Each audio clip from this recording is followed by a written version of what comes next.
Hello and welcome to today's Halloween special. I'm going to be making a giant spider. I was hoping to actually have this done and up before, actual Halloween, but I was unable to, and I wanted to do something scary, and I picked the spider. Not that all spiders are inherently scary. Majority of them are harmless. Even the poisonous ones avoid humans, but as human beings, our instincts have caused us to fear them in terms of self-preservation. So without me rambling anymore, let's go ahead and just jump right into the video. Okay, so if you've downloaded your patterns from Facebook and printed them out, you'll notice that the patterns for the main abdomen, 1 and 2, are in pieces. You'll have to tape them together to get the full piece. Now I am making mine out of 1/2 inch thick EVA foam mats, just so that I know it's going to be sturdy enough to hold the weight of everything. You could probably use 5mm, but you may have to reinforce it as it may deform, especially if you're hanging it the way I'm going to hang this. But before I start gluing any of this stuff together, I'm going to have to use my heat gun and begin to heat and shape these pieces prior to gluing.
Okay, and here they are, all prepped to be glued by heating and curving these, so it should make it easier to glue, hopefully make it easier to glue these pieces together. To glue these together, I'm going to use Weldwood contact cement, and how this works is I brush some on each side to be bonded, and then you let that sit for a total of 15 minutes. After that, you can glue the pieces together.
Alright, so if you haven't used contact cement before, you want to get your seams as even as possible.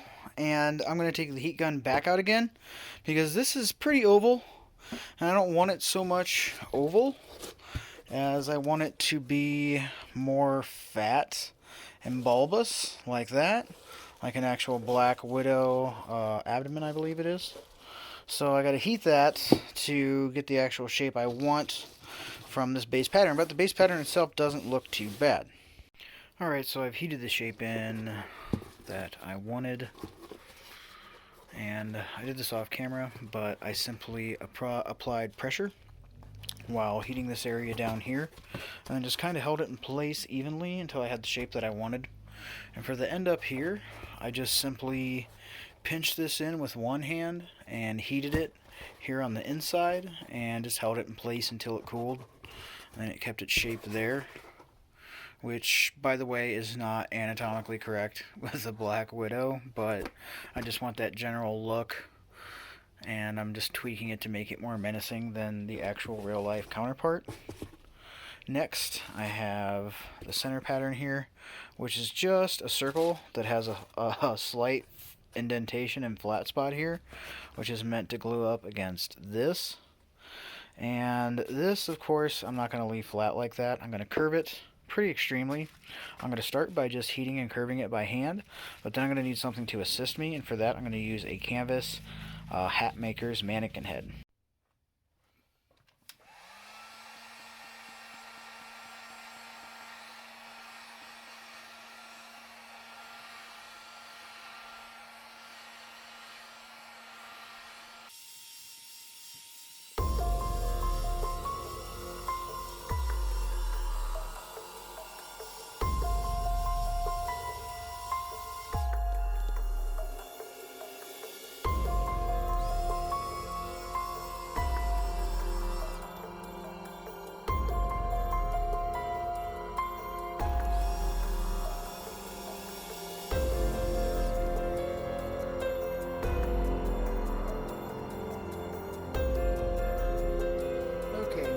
Have my shape put in here, I'm going to take the Dremel and flatten out that spot, because now that I've curved it, I no longer have a straight edge.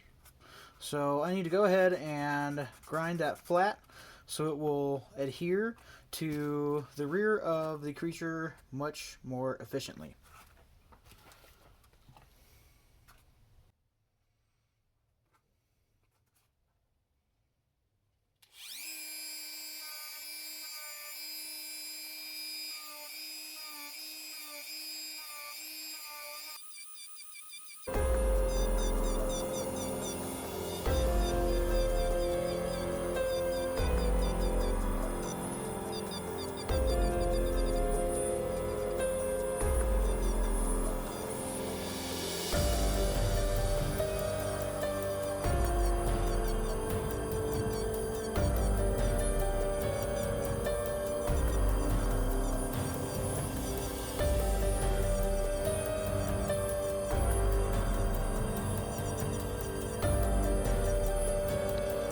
I've gone ahead and glued the head on. Now, if you don't have a Dremel rotary tool, you can always just take some scissors or an X-Acto knife and cut it more flush so it'll fit even. You want it to glue like as straight as possible, essentially. And to glue it, I did not use contact cement, I just used some super glue. And you'll notice this is just the original. It's just the chemical that causes the chemical reaction. For what I'm about to do, I can recommend only basic super glue. Only use that for this particular process. Gorilla super glue, gels, anything like that, they add something to the initial chemical, and this process doesn't quite work the same. And what I'm going to do is put some super glue and then put some baking soda in it. Since I've already glued this together, it's pretty stiff, but by adding some super glue and baking soda, the super glue will absorb it. And when it's done absorbing it, as you see there, you just have the powder on top. Go ahead and blow that off.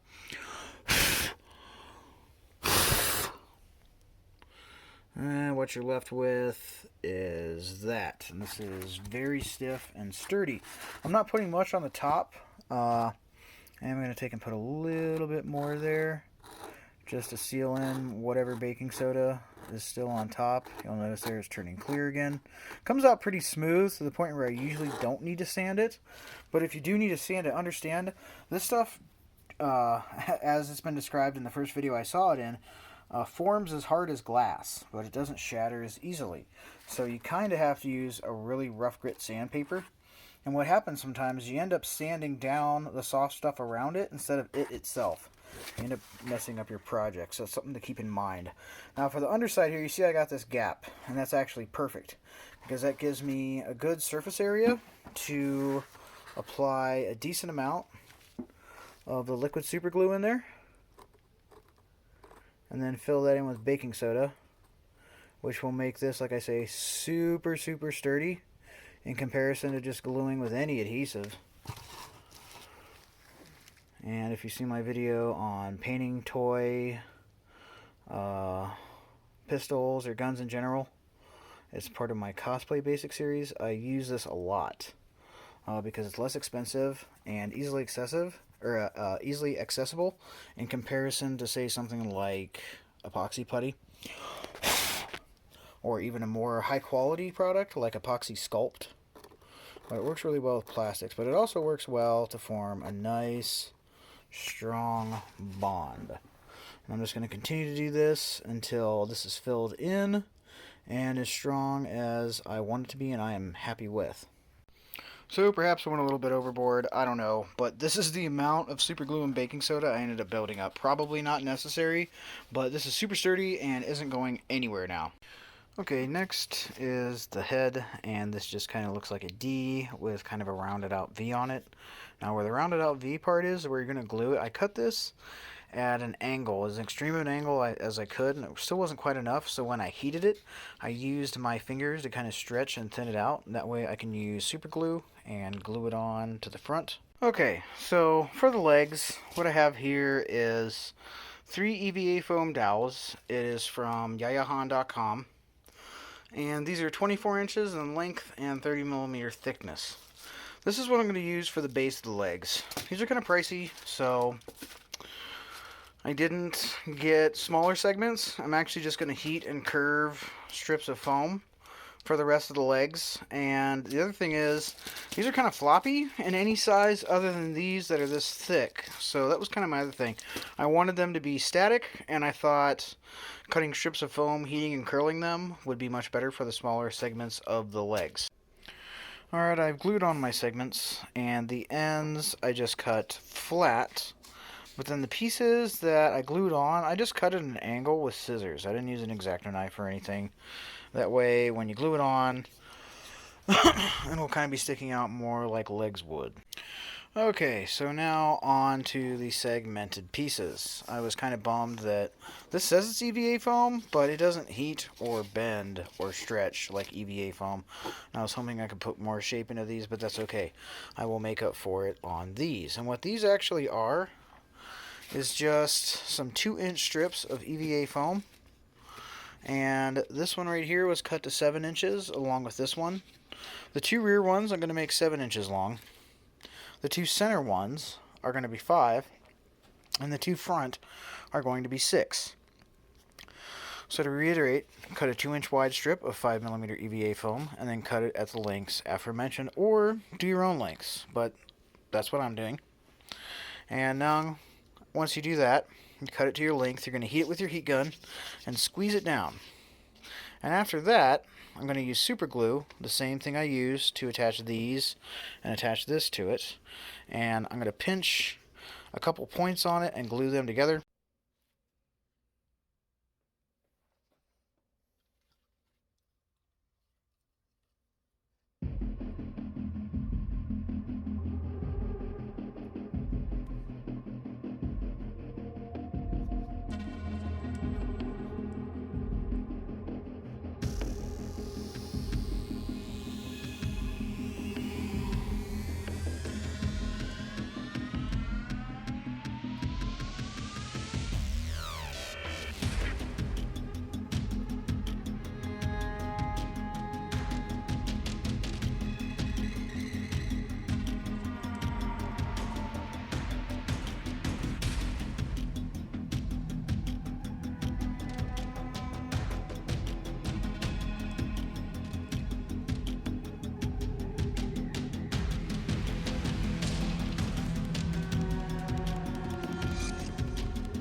So yeah, I pinched two sections together about an inch in on either end, and then this one end I cut at an angle so that I can attach it to this and have it kind of going off however I like.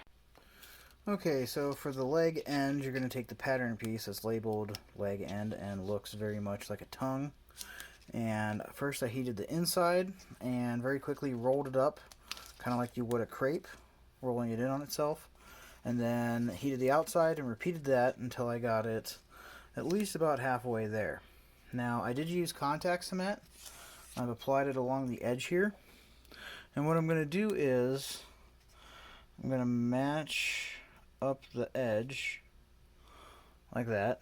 And I'm going to press it in, which will force the two edges where I put the contact cement in on themselves, essentially forming a tube. And try to keep it even.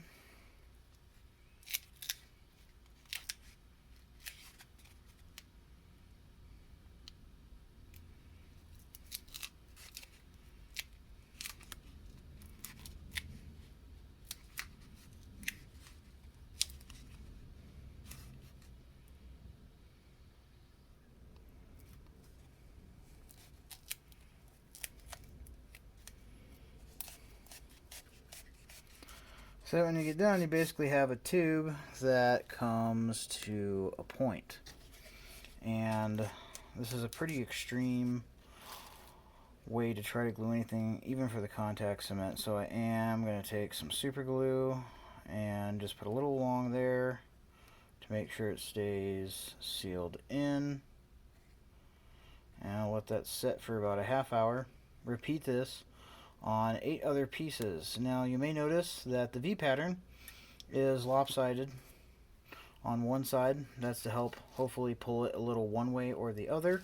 So I just did 4 the one direction and then reversed the bottom leg pattern over and did 4 the other direction, and then contact cemented and super glued.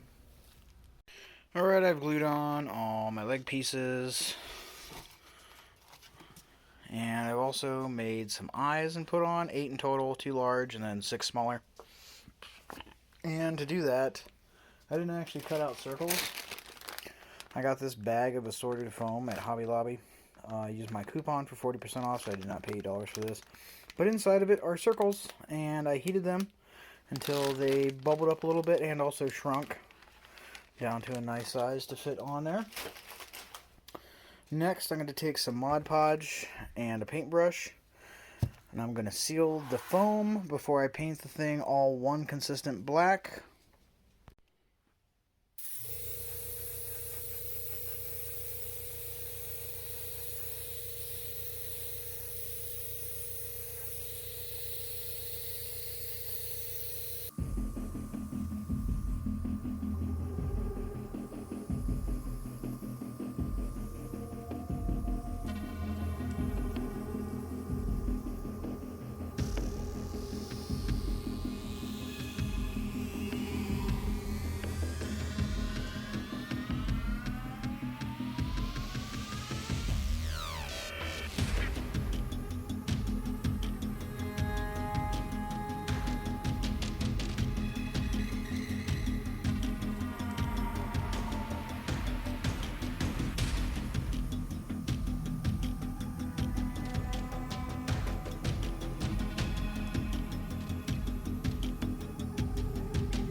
Alright, I have brushed it with Mod Podge to seal it and airbrushed it black, of course, to skip this. You could just simply use some black plastic dip. Now, I'm going to go ahead, even though I know it's not anatomically correct, that the hourglass shape is not on the top, but it is actually on the bottom. I'm still going to put one here on the top, just because, you know, I think it would look cool. And for that, I'm going to use some createx opaque red airbrush paint. But you could just hand paint it, or do a stencil and spray paint it, or really anything that you wanted to.